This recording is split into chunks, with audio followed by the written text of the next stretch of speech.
کا माहौल ऐसा था जहाँ के अमीर जो जागीरदार थे तो गरीबों पे जुल्म किया करते थे। अब कर आज भी कई जगहों पर किया जाता है। ऊँची जात वाले नीची जात वालों को अपने बैठने नहीं देते, ये अपने से छोटा समझते हैं, ये जुल्म करते हैं। इसी तरीके का माहौल जो है कलियर में था। ये तमाम बातें मुसलमानों थी, क्योंकि कई मुसलमान अमीर भी मुसलमान थे, कई गरीब भी मुसलमान थे। यही बातें दूर करने के लिए सावरी पाक जहाँ आए, तशरीफ़ लाए थे, आपने फरमाया था कोई बड़ा भी छोटा नहीं होता, कि सब बराबर है अल्लाह की हुजूरी में। हाँ, जो तुम सबसे कोई नेक होगा तुम में बेहतर होगा।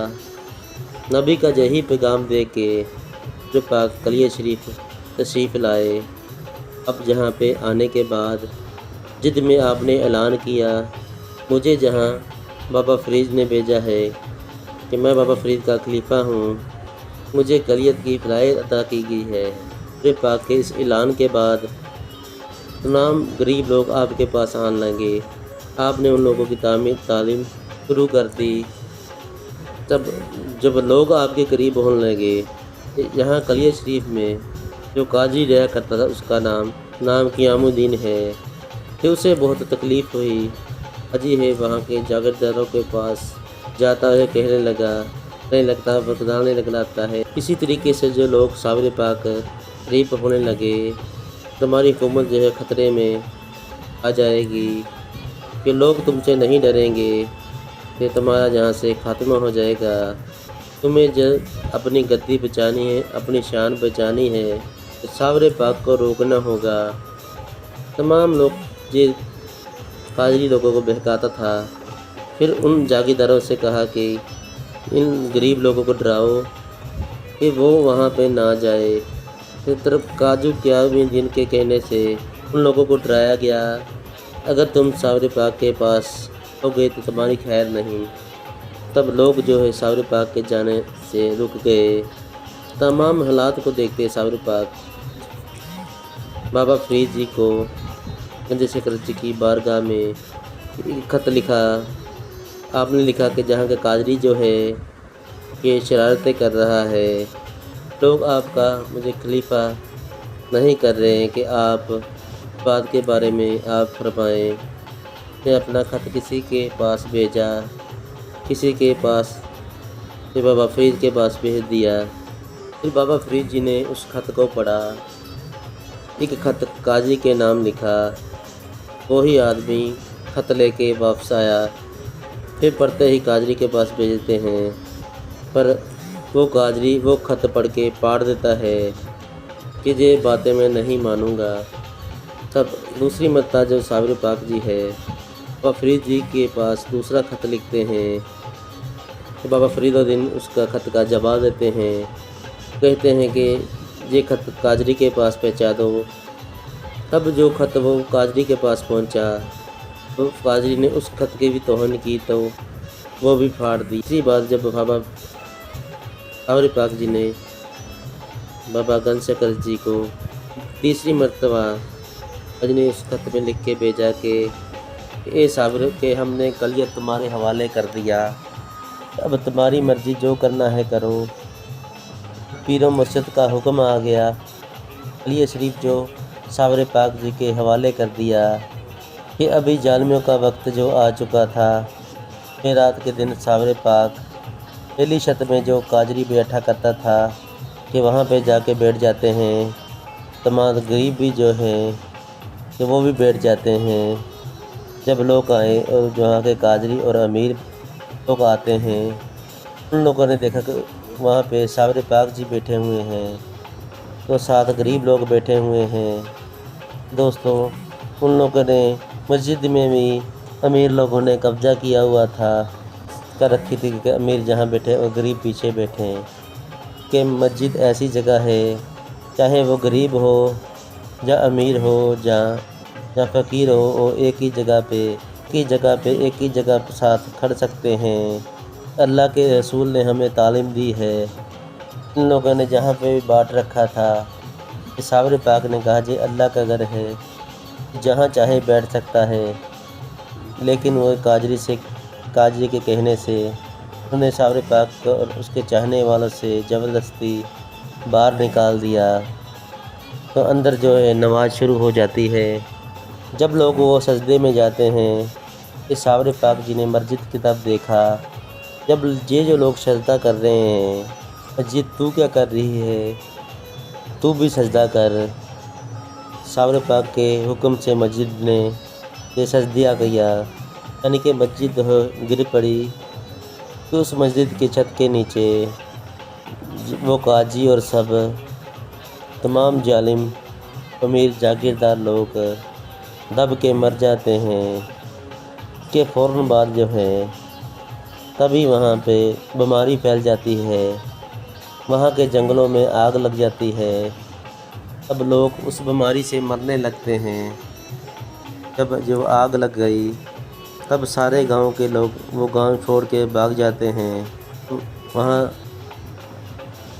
قلعہ شریف میں اکیلے ساور پاک رہتے تھے۔ جنگلوں میں آگ جل رہی تھی، اسی طرح درمیان ایک قلعے پر کھڑے ہو جاتے ہیں، کھڑے کھڑے اللہ کی عبادت میں گم ہو جاتے ہیں۔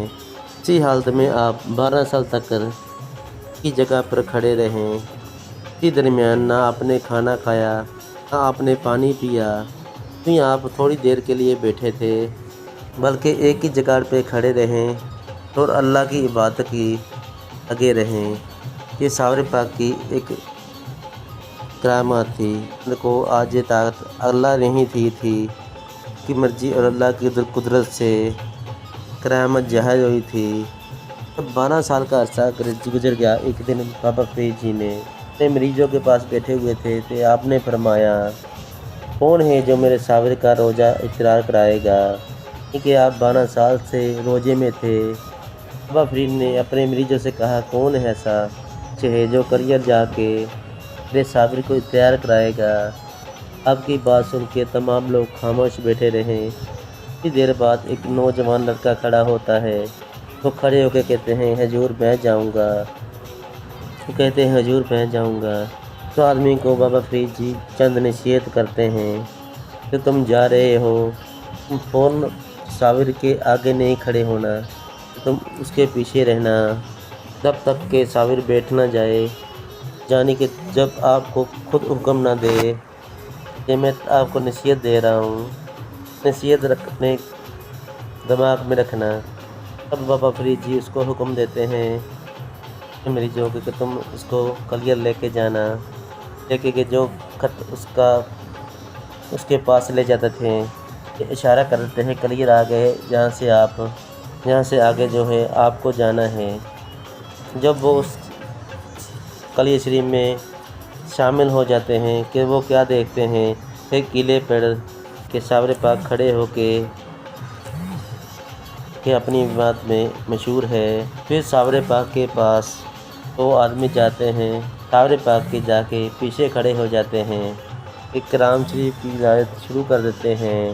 12 سال کے بعد کسی اور کی قرآن پڑھنے کے بعد یہ آواز ساور پاک کے کانوں میں پڑتی ہے کہ آپ دیکھتے ہیں کہ فرماتے ہیں پیچھے ہو کے قرآن مت پڑھو، میرے دانے بھائی آ جاؤ۔ وہ پھر دائنے پاس آ گئے، قرآن شریف کی علاج کرتے ہیں، پڑھتے پڑھتے اچانک رک جاتے ہیں۔ ساور پاک فرماتے ہیں کہ تم رک کیوں گئے، تم اور پڑھو، ہم سننا چاہتے ہیں۔ تو وہ کہتے ہیں کہ حضور کھڑے کھڑے میرے پیروں میں درد ہوتا ہے، دکھ رہے ہیں کہ میں بیٹھنا چاہتا ہوں۔ ساور پاک جی نے فرمایا کہ آپ بیٹھ جائیں۔ انہوں نے فرمایا کہ حضور آپ کھڑے ہوئے ہیں کہ میں کیسے بیٹھ سکتا ہوں، کہ یہ نہیں ہو سکتا، بلکہ آپ پہلے بیٹھیں تب میں بیٹھوں گا۔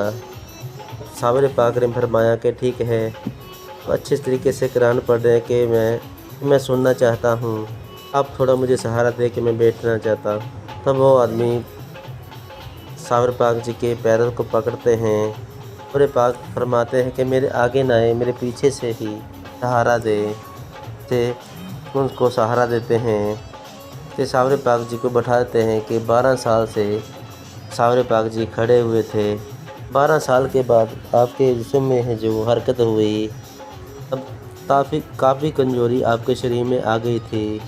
तब फरमाते हैं कि अब अभी कुरान शरीफ पढ़े। वो आदमी कुरान की हिदायत शुरू करते हैं। थोड़ी देर पढ़ने के बाद जो है आप फिर से खामोश हो जाते हैं। ये सावर पिया ने फरमाया है कि आप क्यों रुक गए? कहा कि हुजूर शाम होने वाली है, वापस पाक वतन जाना है। जब उस सावर पाक ने 12 साल पाक वतन की नाम सुना तो रोने लगे। क्या कि तुम मेरे पीर मुर्शिद के शहर से आए हो? उन्होंने कहा कि हाँ, मैं आपके पीर मुर्शिद के शहर से ही आया हूँ कि आपके पीर मुर्शिद ने ही मुझे आपके पास भेजा है। मुझे अभी रवाना होना है कि शाम हो चुकी है, ताकि आप मुझे अपनी ग़ुलामी में कबूल कर लें। फिर मैं यहीं पे रुक जाऊँगा, मुझे इजाज़त दे मैं जाऊँ। सावर पाक जी ने फरमाया कि नहीं, तुम मेरे पास ही रुक जाओ। सावर पाक ने कहा कि अब तुम मेरे पास ही रहो। उन्होंने हाँ की तो हुजूर बहुत खुश होते हैं।